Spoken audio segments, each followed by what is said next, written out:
Review 2 tahun pakai Chromebook. Chapter pertama yaitu spesifikasi.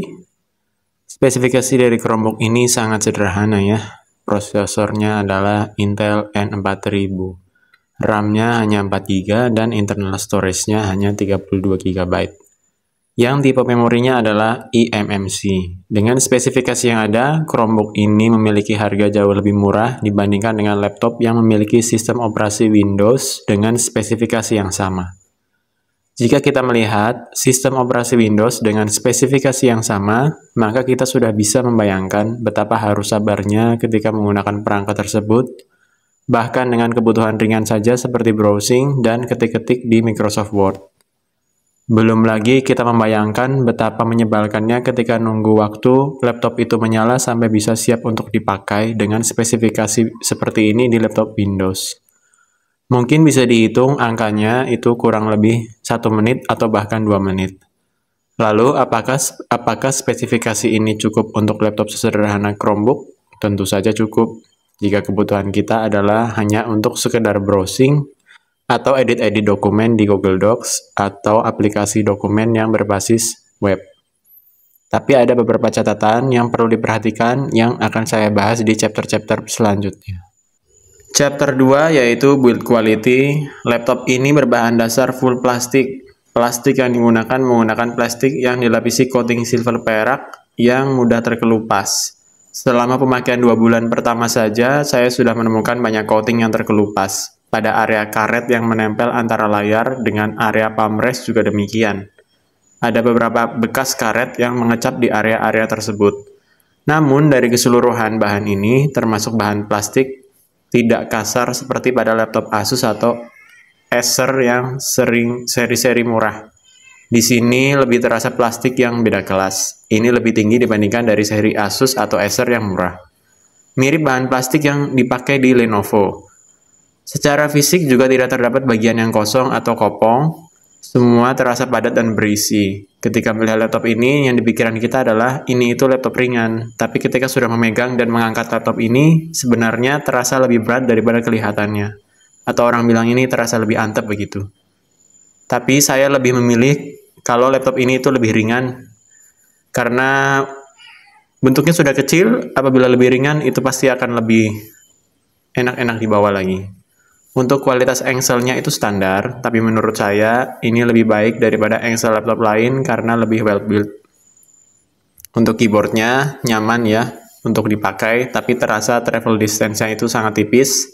Tidak sedalam laptop yang full size, tapi nyaman.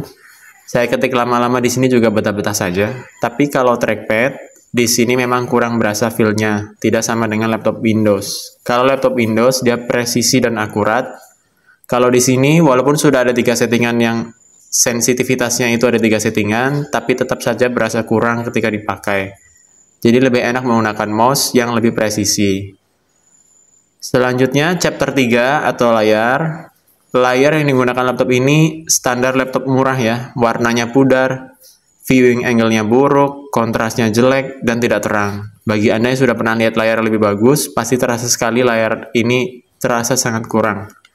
Kerapatan pixelnya termasuk baik, bukan yang terbaik juga bukan buruk, karena resolusi 768 pixelnya itu ditaruh di bentang layar 11 inci, yang membuat layar ini pixelnya lumayan rapat. Dan coating matte anti-glare-nya juga membuat mata kita nyaman ketika terkena sinar pantulan cahaya.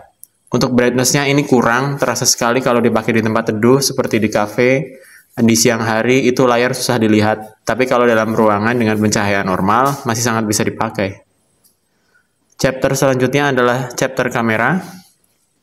Kamera pada laptop ini termasuk bagus kalau dilihat mirip dengan processing dari handphone Samsung sekelas Samsung Galaxy yang murah. Jadi setidaknya sudah lebih bagus dari webcam laptop Asus atau Acer lainnya. Mikrofonnya juga bagus, suaranya jernih dan empuk, bisa buat foto dan video juga. Selanjutnya adalah chapter 4, yaitu battery life atau masa pakai baterai. Ini penggunaan normal ketika awal beli bisa mencapai lebih dari 6 jam. Belum pernah hitung screen on time juga sih, tapi lebih sering dipakai untuk lihat YouTube. Soalnya saya lihat di website itu, Baterai tahan lebih dari 12 jam, tapi waktu beli dan dipakai ternyata tidak seperti kenyataannya. Mungkin 12 jam itu kalau didiamkan, tapi kalau dipakai kegiatan browsing, nonton, itu tidak sehemat itu ya. Nonton film saja bisa habis 2-3 film dengan durasi 1,5 jam. Charging jamnya tidak pernah ukur, tapi termasuk cepat kayak di handphone, 1,5 jam itu udah penuh, dari LED biru ke LED hijau, tapi bukan dari 0%, mungkin terisi 20%. Sisa 20% terisi sampai full, itu 1,5 jam. Yang saya tidak suka adalah indikator baterainya yang bikin insecure. Saya lihat di indikator itu tidak ada persenannya. Jadi ketika kita lihat saja, itu seperti masih sisa 40%, tapi ternyata waktu diklik dan kita cek, itu ternyata 60% begitu. Jadi indikator baterainya terlihat kurang akurat. Dari bagian-bagian baterainya itu terlihatnya itu 40%, tapi ketika dicek aslinya itu ternyata 60%. Nah, itu. Overall sudah 2 tahun pakai, ini sangat terasa semakin berkurang ketahanan baterainya. Padahal ini sangat jarang dipakai loh laptopnya, karena koneksi internet buruk di tempat saya. Jadi lebih sering pakai laptop Windows-nya. Untuk selanjutnya itu adalah chapter 6, atau kita bahas di sini adalah speaker. Satu kata untuk laptop ini, speakernya itu bagus. Speakernya enak, empuk, khas suara Samsung, tapi tidak detail dan basic seperti produk-produk dari Apple ya. Tapi jelas bukan kelas laptop Asus atau Lenovo atau Acer yang murah. Alias menurut saya sangat jelek kalau laptop tersebut. Tapi kalau di Samsung ini suaranya empuk, suaranya clear, sangat puas. Untuk musik juga oke. Tapi kalau Anda sudah pernah lihat atau mendengar suara handphone Samsung, seperti itu sudah suaranya ya. Empuk-empuk, kurang detail, tidak sebagus brand buah-buahan, tapi bagus untuk kelasnya. Selanjutnya itu chapter 7 untuk hal-hal apa saja yang mengganggu. Di sini kita bahas pertama adalah laptop ini bermasalah ketika digunakan untuk produktivitas. Misalnya yang suka mengetik di Word dengan presisi tinggi, misal butuh indentasi, butuh margin, butuh chapter, butuh page numbering yang rumit, butuh tabel yang rumit, atau mudahnya Anda butuh mengetik seperti keperluan skripsi atau jurnal, atau mengetik modul yang banyak isinya itu seperti tabel-tabel. Ini sangat tidak cocok ya, karena di sini tidak ada Microsoft Word yang proper yang bisa dipakai.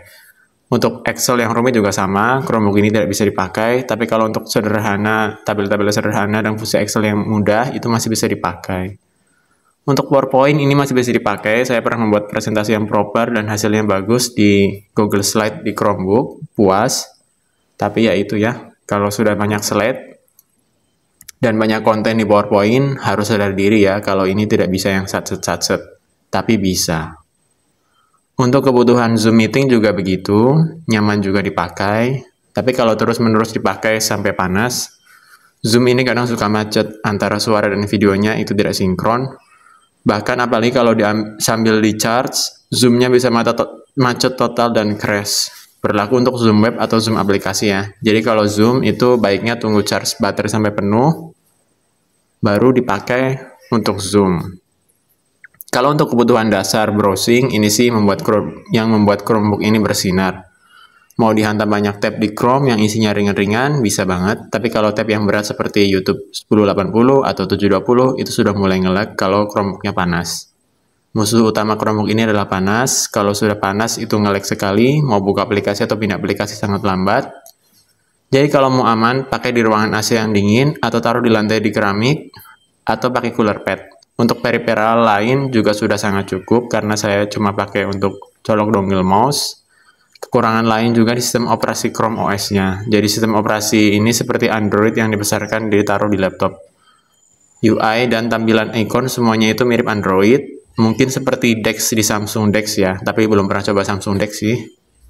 Bisa install juga aplikasi atau game di Play Store, tapi tidak semuanya bisa dipakai di Chromebook. Terus semua aplikasi yang di-download di Chromebook juga sangat terasa tidak optimal di Chromebook. Jadi yaitu kita bawa laptop, tapi kalau buat kerja yang kebutuhannya sudah banyak, tetap Chromebook tidak bisa jadi andalan.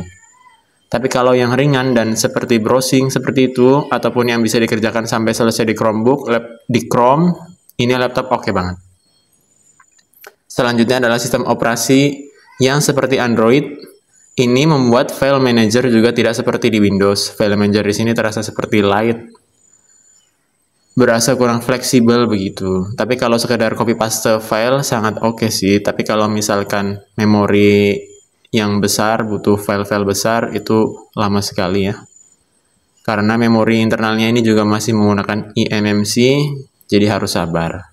Yang sangat diunggulkan dari Chromebook ini adalah waktu tunggu untuk menyalakan itu sangat cepat, hanya 10 detik dari posisi mati. Terus laptop juga ketika dibuka layar, laptop ini akan otomatis menyala ya. Jadi saya juga jarang matikan, kalau hari berikutnya masih bisa dipakai. Cukup tutup laptopnya, sudah, tidak perlu dimatikan. Nanti buka lagi, nyala langsung. Ini saja review dari saya, share juga pengalaman kalian menggunakan Chromebook kalian di kolom komentar ya.